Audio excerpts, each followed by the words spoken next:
I think to reimagine education, we have to do a few things, and probably more than I'm going to be able to say.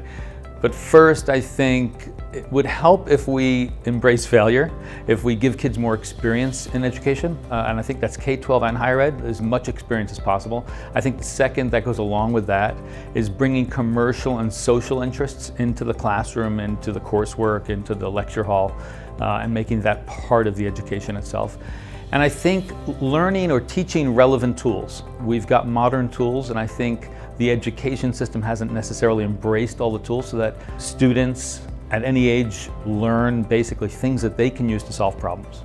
I think the technologies that have been the most disruptive or effective, I mean, clearly something that's trendy now, but it is true, is artificial intelligence, machine learning. And we've been able to basically take as much data as we have and make use of it to allow machines to do more than just spit out an answer.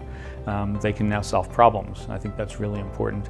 I also think one of the most important underlying technologies that has changed everything, including education, are the communication channels that are open. So social communication channels, we see how our kids communicate. They can get any information, anytime, anywhere. And that doesn't just mean from the web, from Wikipedia, from Google. It means from each other. And I think from each other is the most important thing. So bringing experts into their lives, into the classroom, whether they are friends that are experts or people out in the ether that are experts, it's much easier to do that. And I think that's one of the most important things that's changed. And I think the most important tip I would share is to learn something every day. There are so many things, and I don't mean just learn a fact or an area of study. Obviously, you can't do that in one day. But I think what daunts adults, myself included, are the number of technologies, apps, information, ways to get information, even tools and gadgets. I would say try something. Every single day, try something. And then more importantly, ask someone younger than you to help. I always look at my kids and say, what are you using? What's new? What do you find exciting? And I think getting information like that from children, frankly, of any age, is enlightening. My advice for students is a little different. I think what I see in students today is there's not enough optimism and energy towards learning. And I think the key is if you're not learning what you want to learn, go out and make that happen yourself. Go out and seek something. I think the most important thing a student can do is find their passion.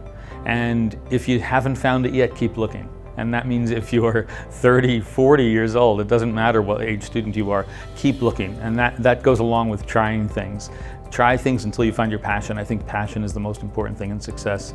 And along with that, surround yourself with optimism and high energy. Surround yourself with people that have optimism and high energy and passion.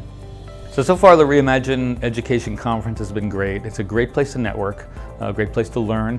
I've already learned a few things and met a few people that I have not met, discovered tools and really important institutions that I have not been introduced to before. So it's been great.